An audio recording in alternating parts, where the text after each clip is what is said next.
How's it going, boys, girls, and squirrels?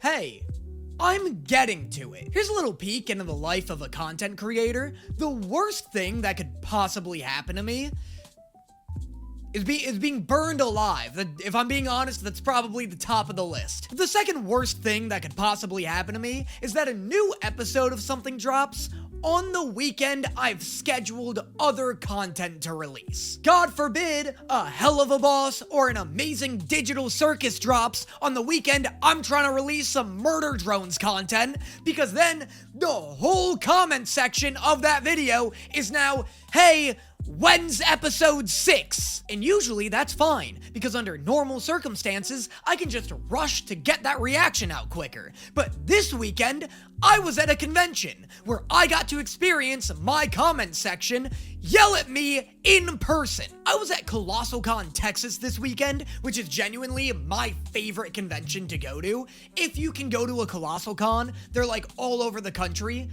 Go to a ColossalCon, you can drink on the ground floor, it takes place at an indoor water park. It's so sick. ColossalCon is genuinely, truly the best convention I ever get to go to. But you might remember, I said I was in Texas this weekend. I had so many people come up to me and be like, Danny, why aren't you reacting to the amazing Digital Circus episode 6? And I was like, dog, I'm standing right in front of you. In all seriousness though, everyone was very sweet. I've genuinely never had an issue with the amazing Digital Circus community.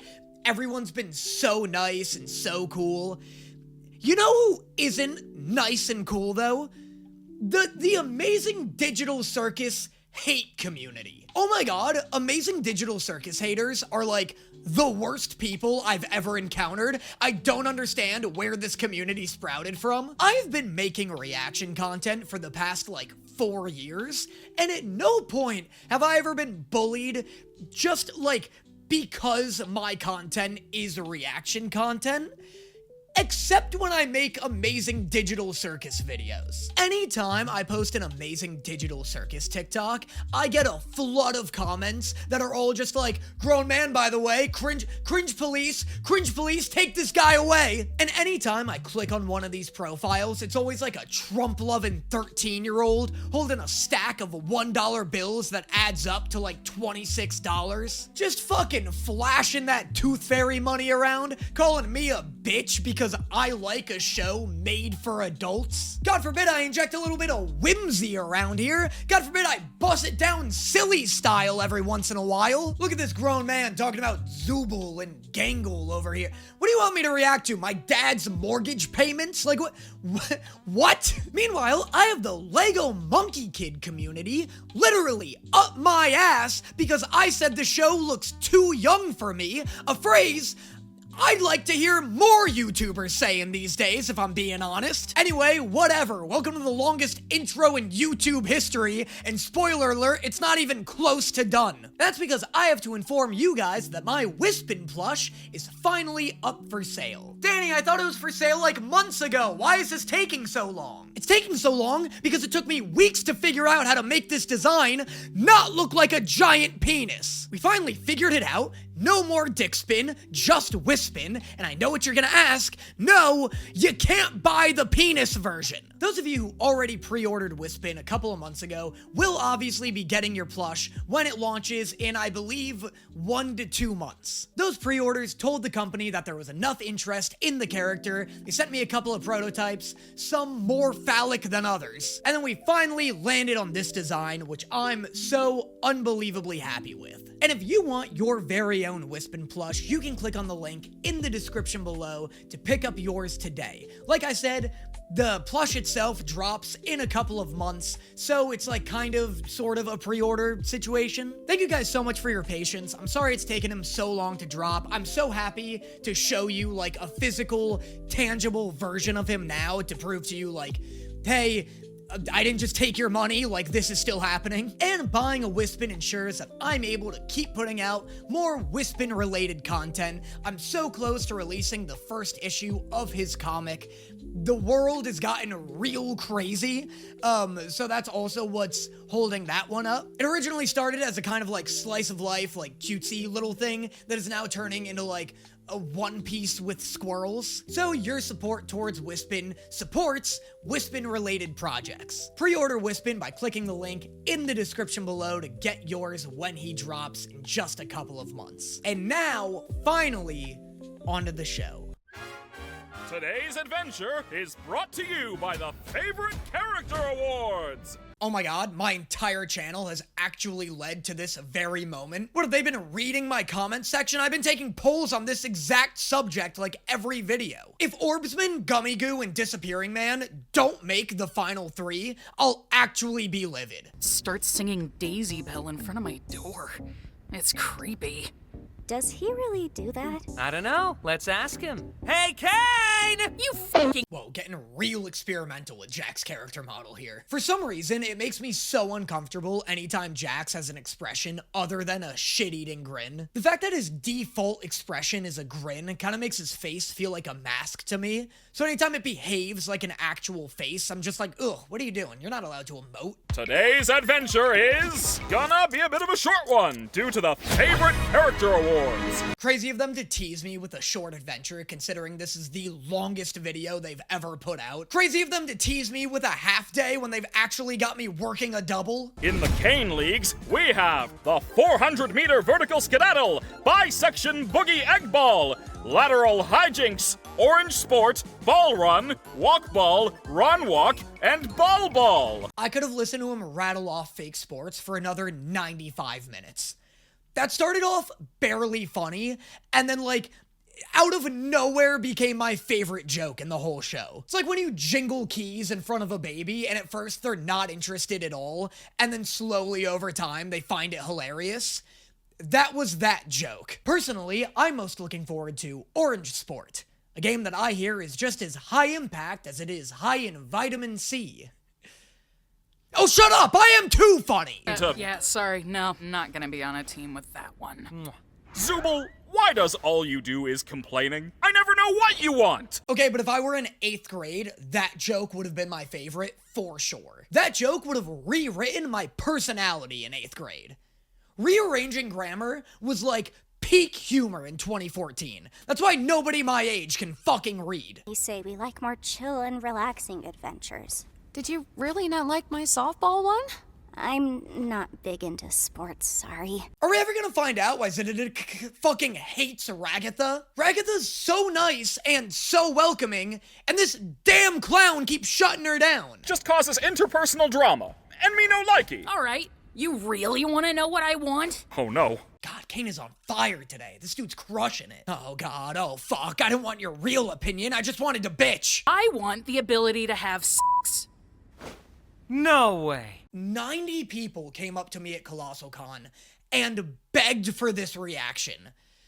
And not one told me it was the Zooble Has Sex episode. I would have gotten this video done 15 minutes after the episode dropped if he told me that. Also, I really wish they didn't change Jack's, like, face model earlier, because this would have been such a funnier time to reveal that joke. It would have been so funny if this reaction was the first time we got to see that face. What are we talking about? Oh yeah, how teamwork is essential to making the dream work. Tell that to him.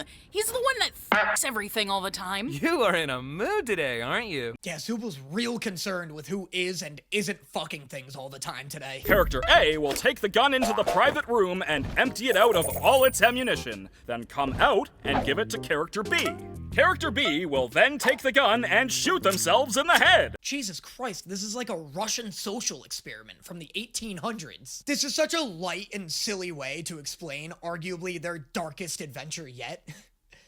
Also, is Zooble really not gonna get to fuck anybody this episode? Follow the rules and trust each other. Sounds a little convoluted. You look convoluted! Anyway, Jax. He's got you there, Zooble. You look like a Saved by the Bell transition. Wait, that's just it? Here's guns and have fun? I didn't say have fun. It's just a little aimless. Use the sights. God, yes! This is peak Kane content! I am kind of disappointed they aren't doing the Soviet social experiment. Like, that's such a genuinely interesting premise. I kind of wish somebody else came up with that idea instead of a goofy show that wasn't going to actually commit to it. Hey, you wanna be on my team? I'd love to, but, well, I really don't want Kinger to get stuck with Jax. Yeah, I wouldn't want to be on her team either. She's just gonna spend the whole adventure being randomly passive-aggressive towards you. And I also just really want to be able to fire a Tommy gun while laughing maniacally, and I don't want to break it before I get that chance. Oh, this is such a good strategy. I love Gangles saving their comedy mask for a special occasion. It's like a rare sword in Breath of the Wild. Can't just be using that shit all the time, it's too fragile. They're the youngest, so they probably still have some youthful fighting spirit. Man, I'm still missing a heart. This isn't fair. It's totally fair, Jack shot you square in the face. I know it was technically before the game started, but a bullet to the face is still a bullet to the face no matter the circumstances. What was that? It's a butterfly. It can restore your health. Did Kane mention that? Oh, nah. I made it up. That's so sick. That's so interesting. I wonder if Kane isn't actually, like, the interdimensional god we all thought he was. You know, like, I wonder if this world actually just has some kind of, like, imagination-based power system, but only Kane knows about it, so only he can use it. Or no, sorry, everyone can use it, but since they don't know it exists, no one's taking advantage of it, except I guess Kinger. The game today is literally to shoot each other. So what's the point in taking this moral high ground? Well, they're my friends. I don't really want to hurt them. This just adds to my theory that this place has a universal, imagination-based power system. Why was her bullet weak? It was like her bullet strength was tied to her aversion to violence. 'Cause I'm the funny one. The funny one? Yeah. Ragatha's the cheerful one, Gangle's the sad one, Kinger's the crazy one. Poor Gangle's whole thing is literally having two distinct emotions, and people still see her as just the sad one. Zubal's the grumpy one, and you are the one who hasn't figured that out yet. Actually, she's the protagonist. Hate to break it to you, but if you're in a friend group where everybody has an established archetype and one person doesn't have one, odds are they're the main character. Oh my god, I can't wait to find out how many friend groups I just ruined with that absolute spot-on analysis. Can't wait to get a flood of comments of people being like, just left my friend group because I thought I was the protagonist the whole time and it turns out I'm just the sad one. But the silver lining is you can pretty much do whatever you want. Like, look at the way you're aiming that gun. Too realistic. Just let loose. I hate that this is becoming a theory channel for this show, but why does the gun say Cain and Abel? Does Cain have an able counterpart? Also, that line from Jack, like, straight up just confirmed my imagination power system theory. Yeah. I mean, yeah! Let's get him! I don't even really know how to fire a gun. Weird seeing Kinger have trigger discipline. Why is he only sane with a gun in his hands? To be fair, though, I think I'd rather that than the opposite, but still. Oh, wow. I didn't actually think that'd work. Jax is such a good interpretation of that edgy jackass who can dish it out but can't take it. He's got such a shockingly realistic personality. Like, I've met people like this. People who always talk about how they love chaos and how good they'd be in a fight and how everyone in the world is overly sensitive, and then the moment somebody gives it right back to them, they get, like, uncomfortably and embarrassingly angry about it. It's Jax, though.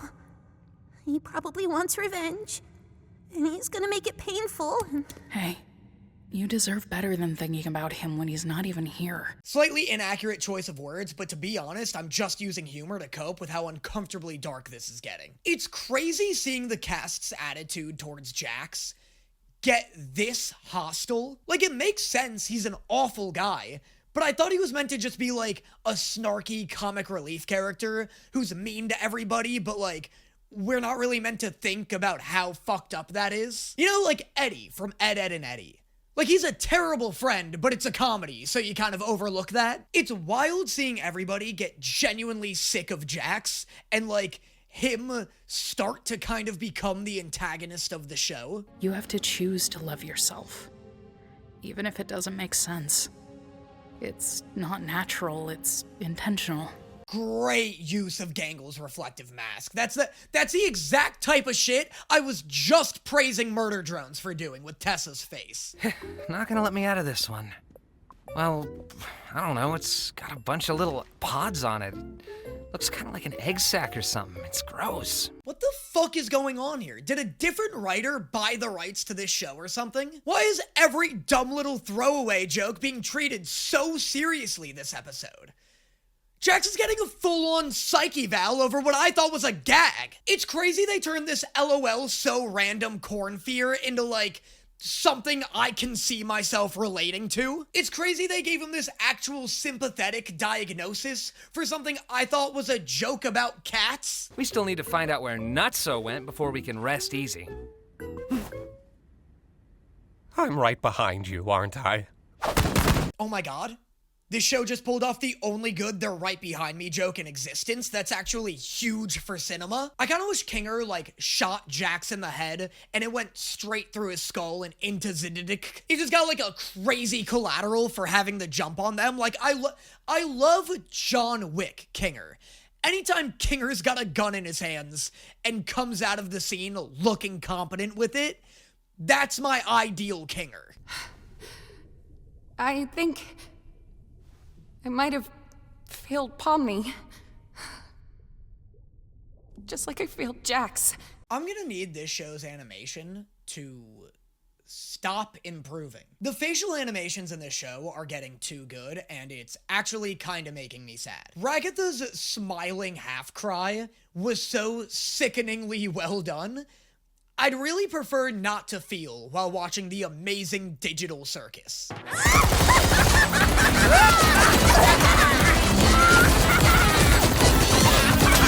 You know what?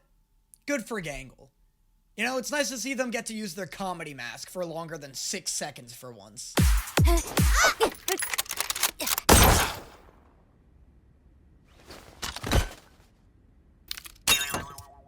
Shoot. Oh, what the fuck? That was sick! Them getting sniped in the head was dope, but, like, the reveal that their happiness bled through beyond the mask, that their love for Tommy guns transcended masks, that was rad. You're just gonna hide in your room? Coward!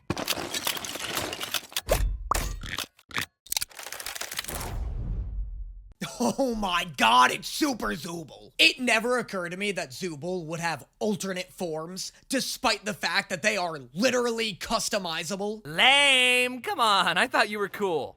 We could just be winners. As a team. We're not a team, come on. What do you mean? Yes, we are. Delusional. God, Jax is fucking exhausting to talk to. Thank God I said he was my favorite before episodes 5 and 6 dropped. This dude's really pissing me off lately. But you suddenly You're not committing. Do it. If I shoot you right now, are we still gonna be friends afterwards? We were never friends. This is so weird. What the fuck are you doing? Why are you being such a prick right now? Oh my god, can you take this seriously? Can you take anything seriously? Dude, you're a cartoon clown. How am I supposed to take you seriously? Damn it, I can't even be mad. That is such a reasonable take. This might be what causes people to abstract in the first place. Oh my god! Are you seriously gonna blame me for something that everybody else did too? You didn't even know him! Great performance, even greater face. That's a smile that's seconds away from shattering into an expression of full-on rage. This is another great example of the facial animations improving exponentially with each episode. They are not pleasant to be around. Like at all! I'm... Jesus Christ, where did this spike in quality come from? Look, I never hated the amazing Digital Circus, but it's definitely not, like, my favorite thing I've reacted to. Have I always understood the hype? No. No, I wouldn't say so. But, like, it's fun. I get why people would be into this. This episode, though, is so vastly beyond the narrative quality that has been presented by this show thus far. The fucking narrative and cinematographic choices this episode has made are so, like, out of left field, it feels like I'm watching One Piece right now. Like, every episode leading up to this, I was like, this is a fine, fun, silly show. I don't really get the hype, though. And then now I'm at Alabasta. It feels like all of that was leading up to this one episode that just says, hey, no, we are as smart as we think we are. Like, that's my thing. Like, I always knew that the show was trying to get a little deeper. Obviously, as I've mentioned before, the Gangle episode kind of, like, went over my head because I don't really know a lot about, like, what the Gangle character represents. But, like, leading up until this moment, it felt like this show was trying to be smarter than it was. And then all of a sudden, the show's just actually smart. You know, like, it would do these themes where it's like, this character's pretending to be happy, but deep down, it turns out they're incredibly insecure. Like, it was just running themes I'd seen run better in other things.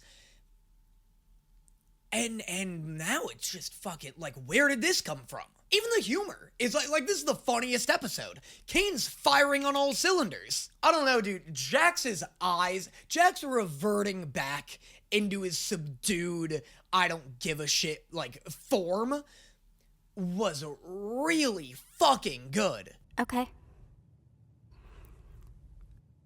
I understand. This ending in Pomni's suicide is fucking crazy. Is that seriously where we're taking this?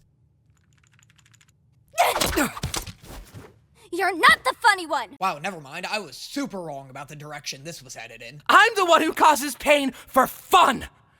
If I led you on, it was just to make this part hurt you more. Oh my god. I would love if Jax became a full-on antagonist. That'd be so crazy if this is like the beginning of the Jax anti-redemption arc. This just isn't a show I expected to have, like, character betrayals, you know?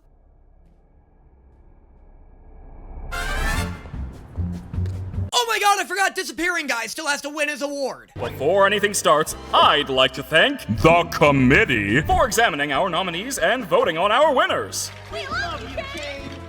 Shut up. This is the best episode. This is the best episode by a country mile. So, Oh, I knew he'd fucking be here! Bubble, give me a drum roll. And the award for favorite character goes to... Why, it's me, everyone! Disappearing Guy was robbed! Oh, wait, I misread that. It's me. Orbsman was robbed! Alrighty. Now, let's see how many of them voted for me. Kinger being in first place is so based. That's so sick. What a great committee. And that was episode 6 of the amazing Digital Circus. Objectively, the best episode. Let me know in the comments if you disagree with that statement. I'd love to hear you somehow lie your way out of this one. It was so good. Oh my god. Just in terms of, like, narrative quality. Narrative quality, animation quality. Like I said, the facial animations were just really on display here. Ragatha's breakdown was great. Jax's breakdown was great. A lot of breaking down this episode. The cinematography was better than it's ever been in the entire show. It really did feel like we just ended the prologue of this show. The first 5 episodes felt like build up to what I hope was this pivotal episode. I'd love if Jax, like, this is really the beginning of Jax turning into something darker, of the main cast turning on Jax, of some more overarching plot, of Kane starting to lose his mind even further because nobody likes him. You know, like, it feels like we're reaching a climax of some sort, which I guess we could be doing. I kind of forgot that shows come out in seasons. YouTube shows trick me into thinking that they'll just be endless, like manga chapters. So maybe we are building up to, like, an episode 8 season or series finale. It really does feel that way. I don't know, that like if we do go this route and if the show maintains this quality, I hope it's not over in like 2 episodes. Like I hope we have another like 2 seasons left here. People have asked me before, they're like, "Oh, you're watching the Amazing Digital Circus. Is it good? Should I check it out?" If asked, I will say yeah, it's fun. Like if you like, you know, Has Been Hotel, Hell of a Boss, that kind of vibe, or like Murder Drones, I guess is a better example, but this does remind me more of Hell of a Boss than Murder Drones.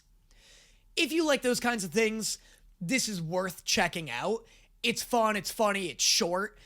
After this episode, I may go out of my way to recommend this to people unprovoked. But it is all gonna be contingent on like what comes next. They have been pumping these out lately. I was shocked that this came out as soon as it did. But yeah, I'm just so intrigued as to like where this is taking Jax's character. Oh my god, by the way, if you want to see me react to Ouran High School Host Club, I just started doing that on my Patreon. You can also find that in the description below. Let me know in the comments what you thought of this episode. Don't forget to order your Wispin plush today in the description below, and I will see you guys next time. Is it obvious the way I search the room? Barely taking